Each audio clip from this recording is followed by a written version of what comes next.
오늘 하나님께서 주시는 말씀은 요한복음 1장 35절부터 42절까지 말씀입니다. 한 목소리로 읽어보겠습니다.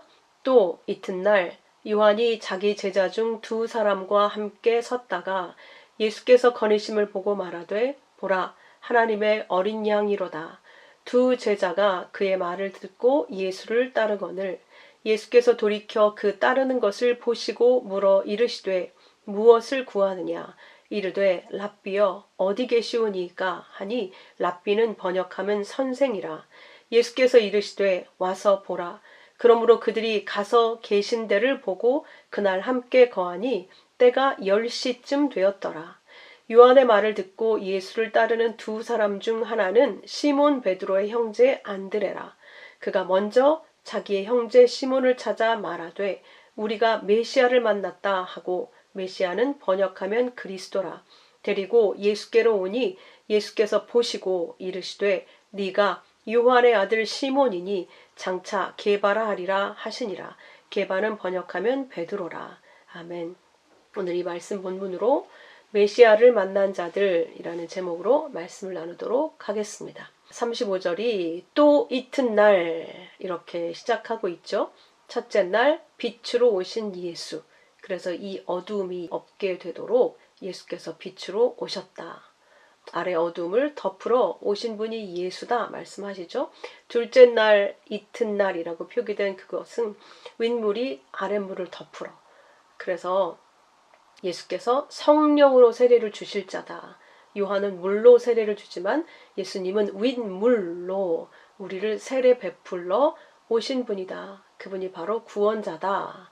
라고 첫 창조에 그 윗물이 이 아랫물을 덮으러 오셨다는 걸 선포하고 있고, 세 번째 이제 이튿날, 창세기의 셋째 날에 해당되는 그 이튿날 요한이 자기 제자 중 두 사람과 함께 서 있다가 이렇게 이야기하죠.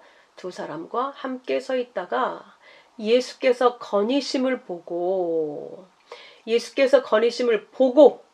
엠블레뽀 세례 요한이 가장 먼저 예수님을 보았을 때는 그냥 블레뽀 육의 눈으로 보고 이렇게 썼는데 이제 성령으로 세례를 주실 분 어린 양 예수 그리스도 그 구원자가 바로 주님이심을 알아보고 이제는 주님을 그냥 육의 눈으로 보는 게 아니라는 걸 이 단어 하나가 설명해주고 있습니다.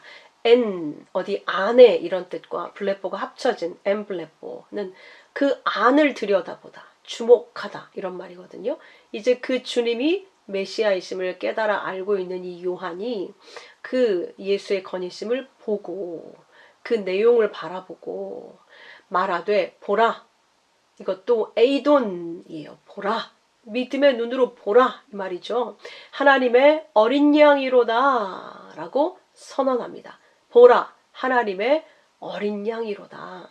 이렇게 보라 너희의 구원자다. 하나님의 어린 양은 이 땅에 제물로 오셔서 우리를 구원할 자라는 의미를 갖고 있는 것이잖아요. 그래서 이 보라 하나님의 어린 양이로다 라고 선언한 내용이 바로 그 출애굽기 14장의 모세의 선언이었었어요. 모세가 백성들에게 이르되 너희는 두려워 말고 가만히 서서 여호와께서 너희를 위하여 행하시는 구원을 보라 이렇게 선언을 했단 말이죠. 여호와께서 너희를 위하여 싸우시리니 너희는 가만히 있을지어다 라고 선언하고 있어요. 자, 여호와의 구원을 보라. 여호와의 어린 양을 보라. 그래서 이 저주의 홍해 바닷속 붉은 물, 저주의 물, 죄의 물, 이 세상을 상징하는 표현이죠. 그 바닷속에서 다 죽어야 마땅한 우리가 홍해 바닷속을 들어갔을 때 예수의 십자가가 땅이 되어서 그들이 마른 땅처럼 그 저주의 바닷속을 딛고 새 땅으로 구원받아 건너오는 그 장면을 상징하는 표현이 바로 이 홍해의 구원 사건이죠. 너희가 어떻게 그 홍해 바다에서 건너서 모든 애굽 백성들은 그 물에서 수장되어서 멸망했는데 어떻게 너희는 그 저주의 바다를 땅처럼 딛고 새 땅으로 올라와 구원을 받을 수 있었는가? 그 구원의 주님이 바로 이 하나님의 어린 양이로다 라고 이렇게 연결되어져 있는 겁니다. 그래서 그 마른 땅, 새하늘과 새 땅으로 우리를 이 옛 하늘과 옛 땅, 이 저주의 바다 속에서 구원에 살려낼 분이 바로 이 어린 양 예수 그리스도다 라고 지금 설명하고 있는 겁니다. 그래서 보라 이렇게 주목해서 보도록 그렇게 말씀을 하고 있는 것이죠.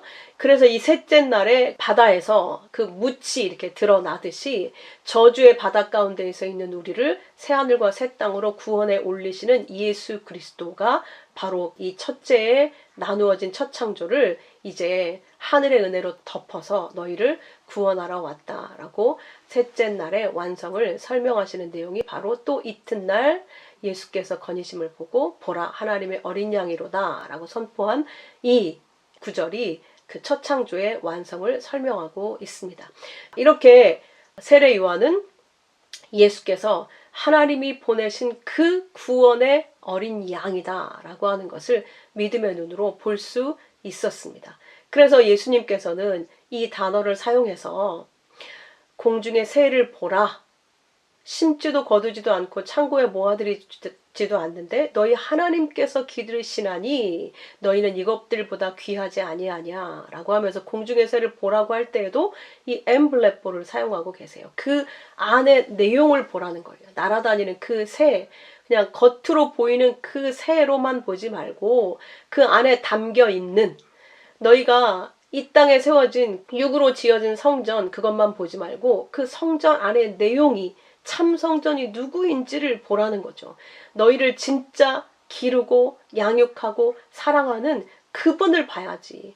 그냥 겉으로 보이는 그 성전, 십자가, 성경 그 말씀, 문자적으로 보는 그것을 눈으로, 육의 눈으로만 블레포하지 말고 엠블레포, 그 안에 무엇이 있는지 봐라. 그래서 마가복음 8장에는 눈이 앞이 안 보이는 사람을 예수님이 흙에다가 침을 뱉어서 붙여서 안수해서 눈을 뜨게 하는 그런 장면이 나오죠. 근데 처음에 그렇게 해서 눈을 뜨게 했을 때 나무들이 걸어가는 것처럼 보입니다. 그가 그렇게 대답을 해요. 그래서 예수님이 다시 안수하심에 그가 주목하여 보더니 이때 시력을 회복하다, 디아블레포를 쓰고 똑똑히 보게 되다 이런 단어를 쓰거든요. 그 다음에 이어서 나아서 모든 것을 밝히 보는지라 라고 두 번째 보는지라 라는 이 단어가 엠블레포로 쓰고 있어요. 그래서 똑똑히 시력이 회복되어져서 볼 뿐만 아니라 이제는 그 안의 것을 보는 눈이 생겼다. 그렇게 눈이 열려졌다. 이렇게 설명을 하고 있습니다. 이제 주님을 보는 그 구원의 주님을 보는 눈이 열려지게 된 것을 의미하고 있는 것이죠. 그래서 주님께서 베드로를 보시니 할 때 그 보시니 예수님이 누군가를 보실 때 쓰인 단어가 바로 엠블레포예요. 예수님은 절대 외모로 보지 않고 육으로 보지 않는다고 말씀하시죠. 그 안의 것을 보신다고 말씀하고 있는 것입니다. 그렇게 베드로를 보시면서 네가 오늘 닭 울기 전에 나를 3번 부인하리라. 이 말씀하실 때 그 보시니가 엠블레포예요. 아무리 내가 죽을지언정 주를 부인하지 않고 주를 죽도록 쫓아가겠습니다. 난 절대 주를 배신하지 않겠습니다. 이렇게 베드로는 얘기하고 있었지만 예수님은 베드로의 그 안에 있는 우리의 진짜 자아, 우리의 내적인 것을 보시고 우리가 어떤 존재인지를 아시고 그렇게 말씀하신 것이죠. 예수님은 결코 그냥 육의 눈으로 보시는 분이 아니었습니다. 그런데 이제 요한에게 그 눈이 열려진 거예요. 성령을 통해서 성령의 세례를 베푸실 예수 그리스도를 보게 되었다고 하는 것이죠.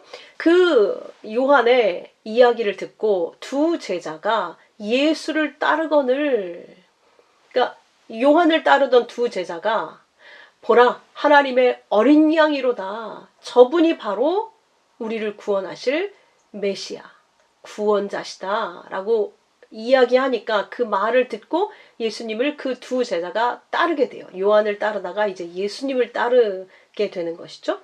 그 예수님을 따라가니까 예수께서 돌이켜서 그 따르는 것을 보시고 여기서도 데아오마이 주의 깊게 응시하여 바라보시고 물어 이르시되 무엇을 구하느냐. 예수님을 따르는 모든 이 땅의 사람들은 뭔가를 구하기 위해 따라왔었잖아요. 기적을 보기 위해, 떡을 얻기 위해, 병이 낫기 위해, 귀신을 쫓아내주시기 위해 뭔가를 구하러 다 예수님 앞에 나왔습니다. 주님이 그 제자들에게 그렇게 물으셨어요. 그랬더니 이 제자들이 무엇이라 하느냐. 랍비여 어디 계시오니까 이렇게 다시 물어요. 이렇게 대답을 해요. 그러니까 이거는 무엇을 구하러 왔다는 얘기가 아니라 어디에 계시는지를 물었으니까 우리가 이제 주님과 함께 있기를 원합니다. 이런 의미를 가지고 있는 것이죠. 그와 함께 거하기 위해서. 사실 이들은 지금 요한을 따르고 있었던 거잖아요. 세례 요한을. 세례 요한은 어떤 특별한 기적이나 이사나 이런 걸 행했던 사람이 아니라 회개의 세례를 베풀었던 자예요. 그런데 그것이 하나님의 뜻이고 옳다고 여겨졌기 때문에 요한을 따르고 있었던 자들이거든요. 근데 이제 내가 말했던 구원자가 바로 이분이다 라고 이야기하니까 이제 그 메시아와 구원자와 같이 있고자 어디 계십니까? 를 묻는 거예요. 무엇을 구하느냐?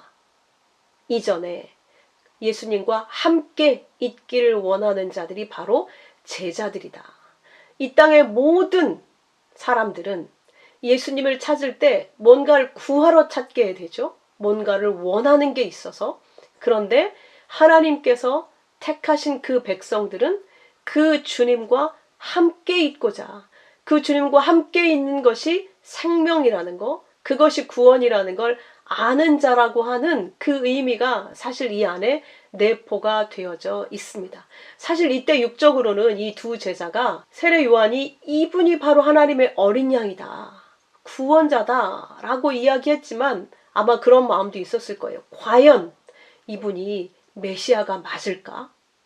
이런 마음도 왜 없겠습니까? 처음으로 보는 상황인데 그렇게 대답을 했어요.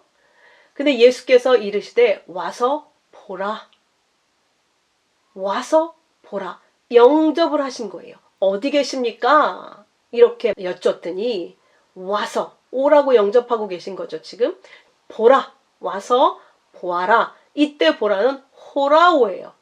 영의 눈을 떠서 보라. 이제 예수님께서 믿음을 주시고 계신 것이죠. 와서 보라. 영의 눈으로 보라.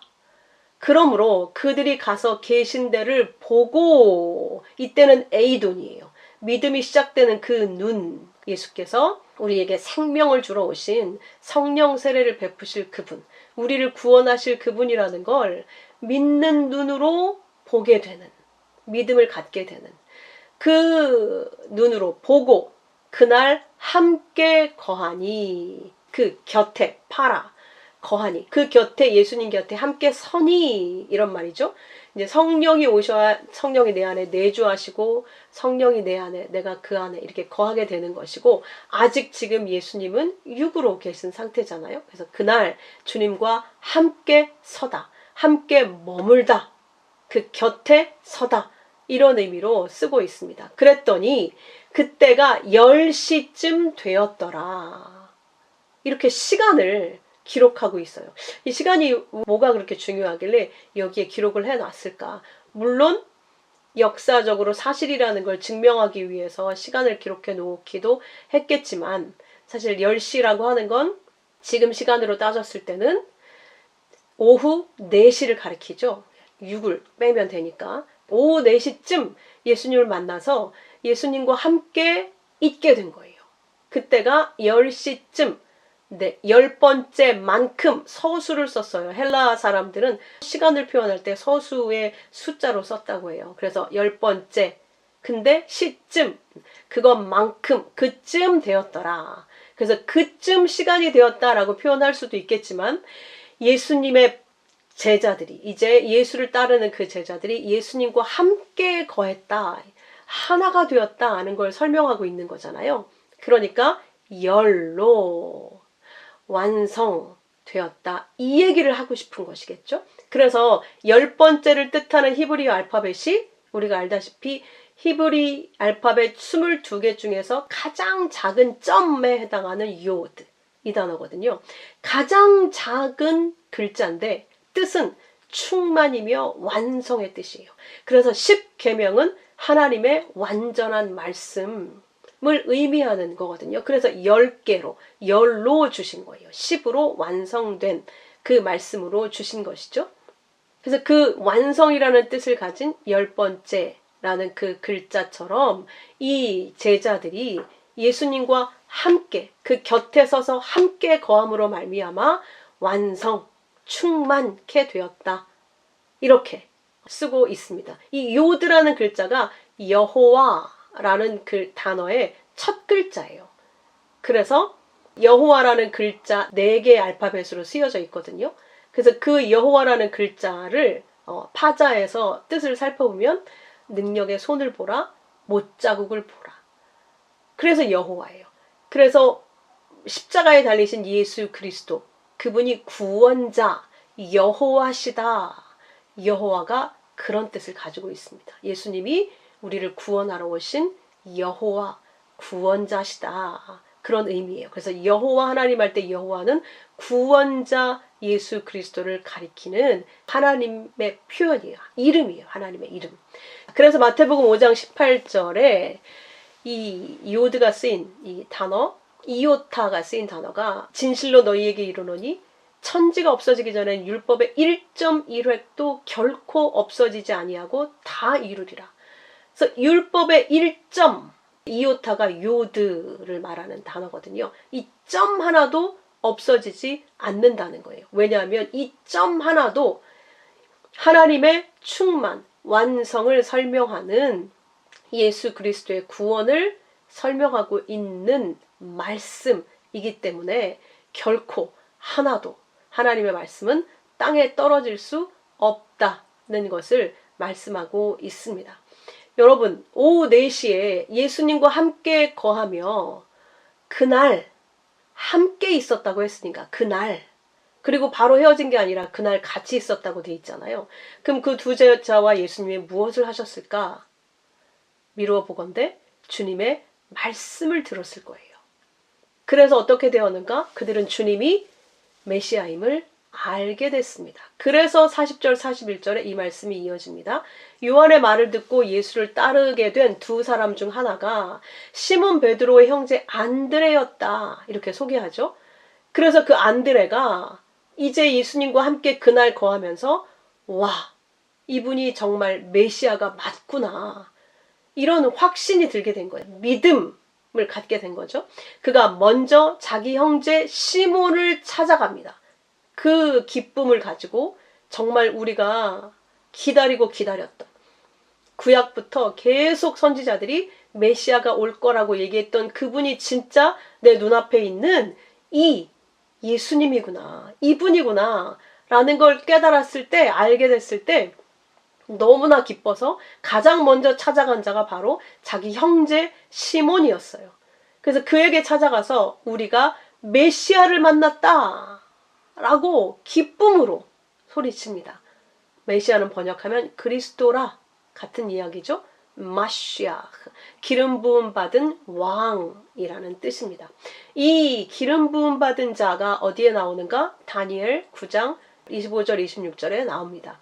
그러므로 너는 깨달아 알지라 예루살렘을 중건하라고 하는 영이 날 때부터 기름 부음 받은 자 곧 왕이 일어나기까지, 여기 기름 부음 받은 자가 왕이다 이렇게 얘기하고 있죠. 그가 일어나기까지 7이레와 62이레가 지날 것이요. 이렇게 이야기하고 있습니다. 자, 예루살렘을 중건하라고 한 그 시기, 우리가 알다시피 고레스 때부터 시작이 되죠. 이걸 이사야가 예언을 했습니다. 이사야가 44장 28절, 45장 1절에 보면 고레스 왕이 태어나기도 전 150년 전 선지자가 이사야거든요. 근데 이사야가 바사 왕, 페르시아 왕 고레스가 예루살렘 성전의 기초를 놓을 것이라고 예언을 했단 말이에요. 그래서 BC 538년에 고레스 포로 귀환의 명령이 떨어진 후에 BC 458년에 에스라가 첫 번째로 귀환을 하게 되고 BC 445년에 느헤미야가 2차 귀환이 되면서 아닥사스다 왕이 아주 구체적으로 성전 재건할 것들을 명해서 필요한 것까지 전부 내려 보내게 됩니다. 그래서 이 BC 445년을 기점으로 해서 계산을 하면 안드레가 내가 메시아를 만났다 라고 선언을 한 이 시기까지 딱 맞아 떨어지게 돼요. 이게 태양력으로 다시 계산을 해서 보면 이거는 뭐 굳이 제가 설명할 필요는 없을 것 같아서 그 시기 7일회가 지나고 62일회가 지난 그 시점에 메시아가 온다고 예언되었던 그 메시아를 지금 안드레가 만나고 있는 거예요. 세례 요한이 만났고 근데 62일회 후에 이제 이 예수님이 오시고 나서 3년 공생에 사시고 죽으셨잖아요. 그 예언까지 여기에 다 기록이 되어져 있습니다. 예수님이 죽으시고 나면 그 예루살렘 성전이 다 무너지게 될 것이고 이제 반때를 제사가 금해지고 반때를 하나님을 예비하던 그 장소에 아주 멸망에 가증한 것이 서서 하나님의 언약이 다 세워지기까지 이 마지막 때까지 그 황폐함이 계속될 거라는 예언이 여기에 놓여져 있습니다. 우리는 지금 그 마지막 반때를 살고 있는 것이죠.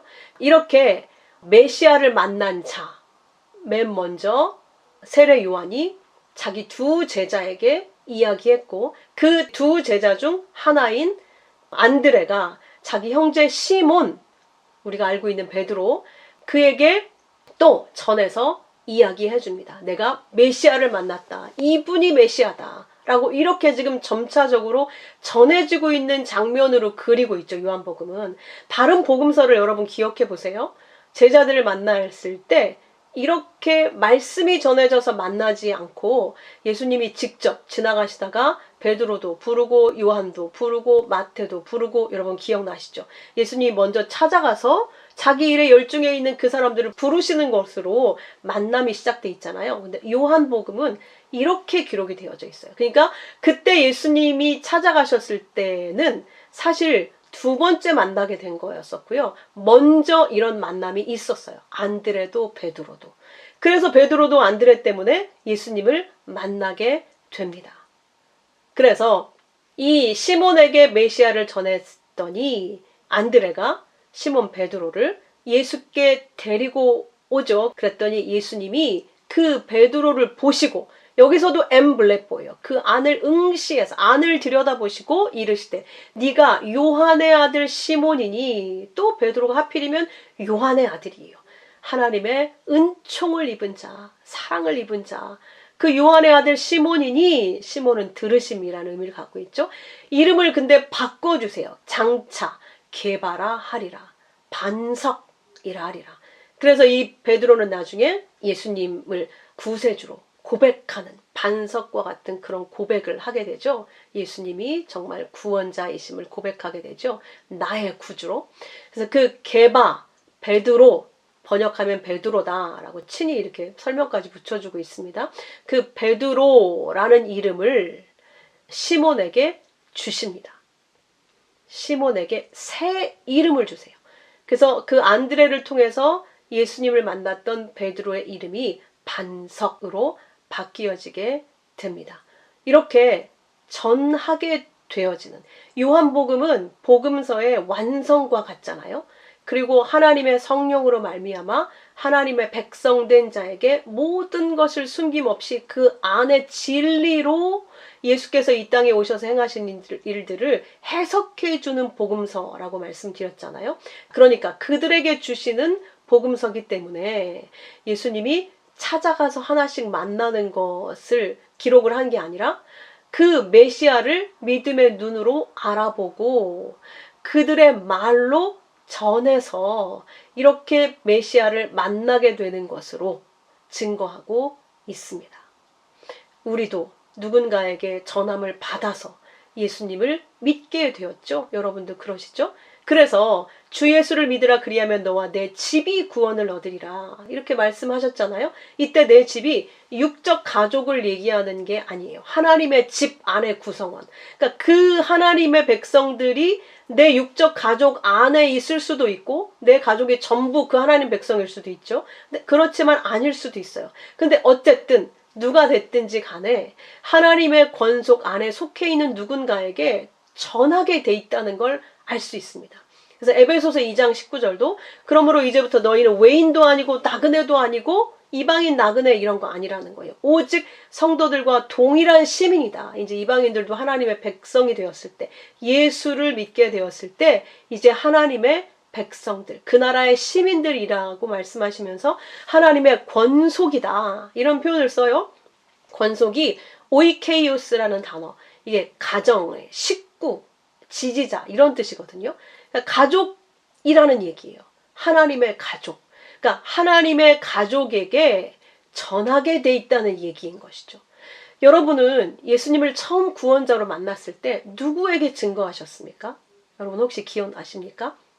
누구에게 증거하게 되었든지 간에 우리는 반드시 메시아, 내 왕, 나를 구원하신 그 왕을 만나게 되면 반드시 하나님의 가족, 하나님의 집 안에 있는 내 가족들 누구에겐가 전하게 된다고 하는 것을 알 수 있습니다. 그래서 그렇게 말씀을 듣고 예수님께 온 자가 새로운 이름을 받게 되어졌습니다. 새로운 이름을 받았다는 이야기는 이 이름 자체가 하나님이 주신 말씀이 담겨 있잖아요.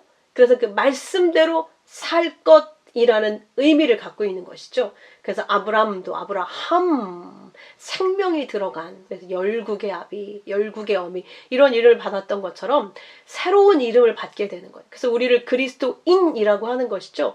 그리스도인이라고 하는 새로운 이름을 우리는 갖고 사는 거예요. 이제는 내 목숨, 내 생명으로 사는 게 아니라 예수의 생명으로 사는 자가 되어질 것이기 때문에 이름이 바뀌어집니다. 대표로 베드로가 지금 다른 이름을 받게 되는 것으로 그려지고 있죠. 구약의 그 하나님의 백성처럼 처음에 만났던 아브라함처럼 그렇게 우리에게 암시해 주는 것이죠. 우리는 새 이름, 그리스도인으로서의 이름을 가지고 지금까지 내 육의 삶을 살다가 다른 삶을 살게 될 것이라고 하는 것을 이름, 말씀으로 받게 됩니다. 그렇다면 여기서 궁금한 거 하나, 다른 한 제자는 누굴까요? 둘인데 지금 안드레만 이야기하고 있잖아요. 그럼 다른 한 제자는 네, 요한입니다. 어떻게 아느냐? 쓰지도 않았는데. 근데 요한이 요한복음에서 동일하게 자기 이름을 결코 쓰지 않아요. 어떻게 자기 자신을 표기하는가? 주께서 사랑하시는 자 이렇게 사용을 해요. 요한복음 13장 23절 예수의 제자 중 하나 곧 그가 사랑하는 자가 예수의 품에 의지하여 누웠느니라. 19장 26절에서는 예수께서 자기 어머니와 사랑하시는 제자가 곁에 서 있는 걸 보시고 이렇게 표기했죠. 21장 7절에서는 예수께서 사랑하시는 그 제자가 베드로에게 이르되 주님이라 하니 이렇게 써 있어요. 21장 20절에도 베드로가 돌이켜 예수께서 사랑하시는 그 제자가 따르는 것을 보니 이렇게 요한은 자기 이름을 거기 쓰지 않습니다. 예수께서 사랑하시는 제자, 사랑하시는 제자 전부 그렇게 사용을 해요. 근데 지금 여기서는 처음 예수님을 만난 상황이잖아요. 자기 이름을 밝히지 않습니다. 처음부터 끝까지 요한은 자기의 이름을 밝히지 않아요. 그러니까 예수와 하나 된 자들은 자기 이름으로 사는 자가 아니라는 걸 또 이렇게 요한이 설명하고 있는 거예요. 요한의 정체성은 예수님이 사랑하시는 자였어요. 자기가 자기를 생각할 때. 사실 우리에게 하나님께서 이걸 가르쳐주고 싶으셔서 요한을 통해서 또 이렇게 자기 이름 대신 예수께서 사랑하시는 제자라는 이름을 주셨을 거예요. 그래서 우리는 누구에게 나를 소개할 때 내가 누구다, 이런 사람이다, 이런 업적을 이루었다, 내가 뭐 어떤 공로를 가졌다 이렇게 소개하는 게 진짜 나가 아니라 예수께서 사랑하시는 자. 나는 예수께 사랑받는 자야. 난 예수님이 사랑하시는 자야. 이렇게 소개한 자가 주님과 함께 거하는 성령 받은 그리스도인이라고 하는 것을 알 수 있습니다. 그래서 이 모든 일을 기록한 제자, 자기 이름을 감추고 주님의 사랑받은 자다, 주님의 은혜를 입은 자다 라고 자기를 소개하고 있는 요한을 통해서 우리가 이렇게 완성이 되어지는구나 라는 걸 알 수 있습니다. 또한 요한복음을 쓴 요한 1, 2, 3서를 쓴 요한 계시록을 쓴 요한이 어떤 사람이었는지 여러분 기억하세요? 세리도 아니고 의사도 아니고 그런 사람이 아니라 어부였어요. 어부. 근데 제가 요한복음을 몇 번이나 지금까지 읽으면서 어떻게 어부가 이렇게 깊은 진리로 예수 그리스도를 표현하고 증거하고 이렇게 말할 수 있었을까? 너무 신기한 거예요. 우리가 알기로 바울은 정말 학식이 뛰어난 당대의 최고의 지식인이었잖아요. 근데 요한은 베드로 같은 어부였단 말이죠. 그런데 정말 어떻게 이렇게 기가 막힌 요한복음을, 요한 계시록을, 요한 1, 2, 3서를 쓰게 되었을까? 이거 너무 놀라울 따름입니다. 자, 이 요한은 원래 어떤 사람이었을까? 여러분, 원래 이렇게 하나님이 쓰시기에 참 괜찮은 그릇이어서 이렇게 사용을 하셨을까? 이렇게 우리가 생각하기 쉬운데, 요한에게 주님이 주신 이름 중에 하나가 보아너게였었어요. 보아너게. 우레의 아들, 천둥의 아들. 굉장한 분노의 사람이었어요. 다 태워버릴까요? 이렇게 말할 수 있어요. 누가복음 9장에 보면 예수님이 이제 십자가에 오르시고 승천하실 때가 가까이 와서 이제 사마리아 마을로 들어가시는 일이 있었습니다. 9장 51절부터의 이야기인데, 근데 예루살렘을 향해서 이제 가셨단 말이에요. 거기서 십자가에서 죽으셔야 됐기 때문에. 그랬더니 사마리아인이 이 예루살렘으로 향하는 예수님이 마음에 들지 않았던 거예요. 왜 예루살렘으로 가느냐 이거죠. 그래서 예수님을 거절합니다. 예수님과 그 제자들을.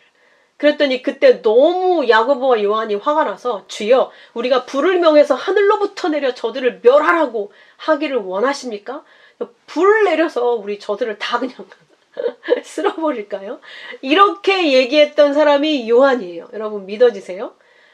요한 1, 2, 3서의 그 편지 글을 보면 사랑의 사도란 말이에요. 요한 복음도 사랑의 복음서죠. 맨 마지막이 베드로와 예수님이 만나서 네가 나를 사랑하느냐, 내 양을 먹이라, 이렇게 끝난단 말이에요. 그래서 요한의 별명이 사랑의 사도예요. 근데 원래 요한은 불을 내려서 다 태워서 심판해 버릴까요? 이런 굉장한 혈기왕성한 분노의 그런 사람이었단 말이에요. 근데 예수님은 이 땅에 오셔서 철저히 나그네의 삶을 사시면서 세상으로부터 거절당하는 그런 삶을 사시지 않았습니까? 그 삶을 또 제자들이 살게 될 것이지 않습니까? 그러니까 이렇게 거절당하는 게 당연한데, 제자들은 예수님이 거절당하는 게 자기들이 또 거절당하는 거하고 똑같은 거잖아요. 이걸 그냥 하나님의 뜻이려니 이렇게 받을 수 있는 그런 믿음이 없었어요. 누가복음까지는 보면. 그죠? 그래서 이렇게 이야기했던 사람이에요. 그러니까 예수님을 따르면서도 누구에게 무시당하고 하는 것을 사실 우리는 육적으로 견디기가 참 쉽지 않습니다. 그런 사람 중에 하나가 바로 이 제자였다는 거예요. 그런데 예수님은 그를 꾸짖으세요. 베드로에게 사탄아, 내 뒤로 물러가라, 네가 하나님의 일을 생각지 않는구나 그랬던 것처럼 요한도 그렇게 예수님한테 혼난 적이 있어요. 야고보하고 똑같이. 근데 재미있는 건 마가복음 3장 17절에 보면 예수님이 세베대의 아들, 둘이 야고보와 요한이 세베대의 아들이었잖아요. 둘 다에게 보아너게 우레의 아들이라는 이름을 더하셨다, 이렇게 돼 있어요.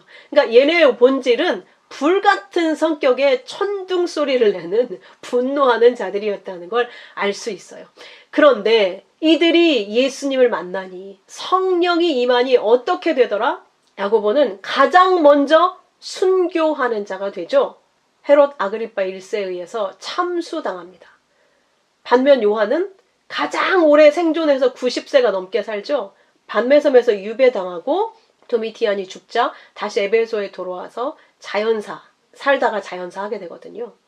예수님의 어머니를 돌보면서 산 제자였었죠.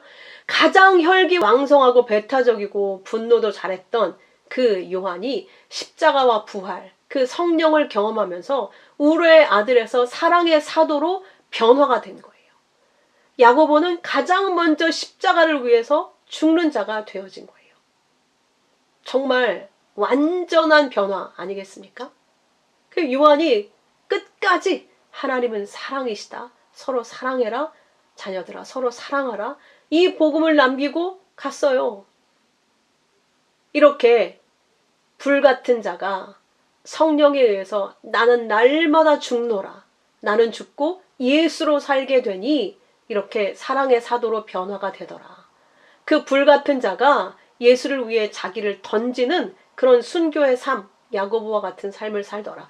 똑같은 우레의 아들이 하나는 가장 먼저 순교자로 하나는 가장 늦게까지 예수를 위해 자기를 부인하고 예수의 사랑을 증거하는 사도로 살게 되더라는 것을 말씀하고 있습니다. 여러분 이 두 사람만 그랬을까요? 세례 요한은 알다시피 목이 잘려 참수당했죠. 자, 베드로는 어땠을까요? 네로 황제 박해 때 십자가에 거꾸로 못 박혀서 순교했습니다.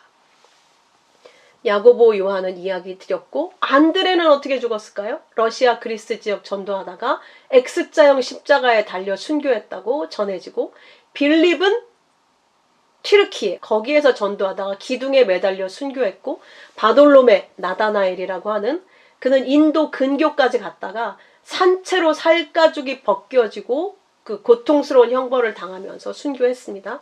도마 인도 안으로 들어간 도마는 창에 찔려 순교했고 마테는 페르시아, 이디오피아 그 지역에서 전도하다가 순교했습니다. 알페오의 아들 야고보는 성전 꼭대기에서 던져져서 떨어뜨려져서 몽둥이에 맞아 순교했다고 전해지고 예루살렘에서 전도하다가 시몬 셀롯인 열혈당원이었던 그 시몬은 페르시아에서 전도하다가 톱으로 몸이 잘려서 순교했습니다. 그 다데오라고 한 유다 있잖아요. 메소포타미아 페르시아 지역에서 전도하다가 활 맞아 죽었고요. 마띠아 나중에 유다 대신으로 뽑혔던 마띠아는 유대 지역에서 전도하다가 돌에 맞았다는 이야기도 있고 참수되었다는 이야기도 있습니다. 어쨌든 이렇게 전부 순교당했습니다. 누가복음 11장 51절처럼 기독교 역사는 순교의 역사예요. 아벨의 피로부터 제단과 성전 사이 죽임당한 사가랴의 피까지 기독교는 철저히 순교의 역사입니다. 그렇게 죽어서 산 것이 기독교의 역사예요.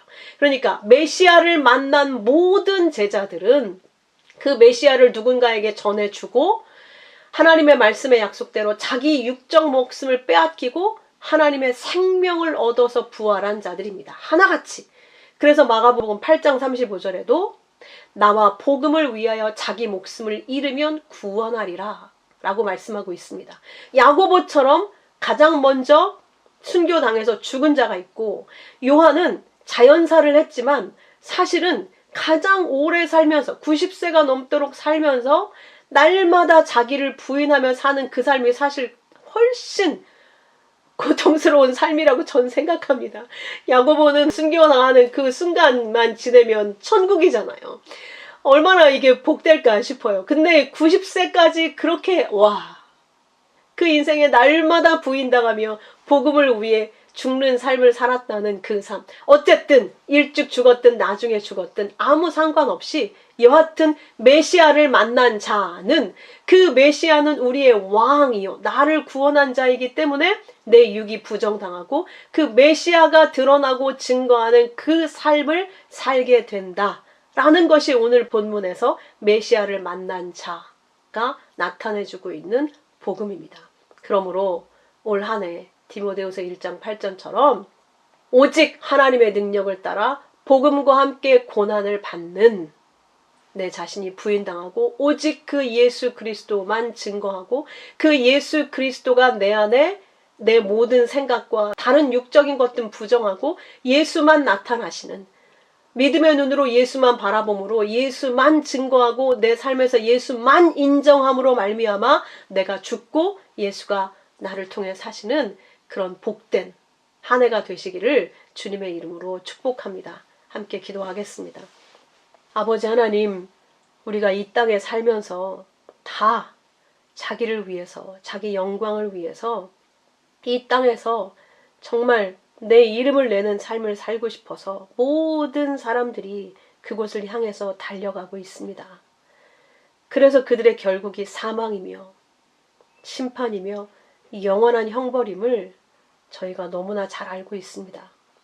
그러나 우리는 메시아, 우리의 왕이시요 우리를 구속하신 예수 그리스도를 주로 만나게 하셨사오니 이제 우리가 나를 주장하지 않고 내 생각과 감정과 내 모든 판단과 보이는 모든 이 땅의 현실을 믿음으로 받아들이는 것이 아니라 그것들을 부정하고 오직 주의 말씀만 믿음으로 받아들여서 날마다의 삶을 믿음으로 이겨내는 저희 모두가 되어지도록 인도하여 주시옵소서.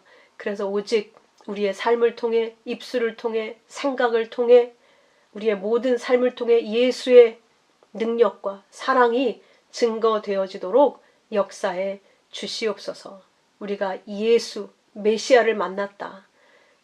나는 그 메시아로 인해 사랑받는 자다. 나는 주님의 사랑받고 있는 자다.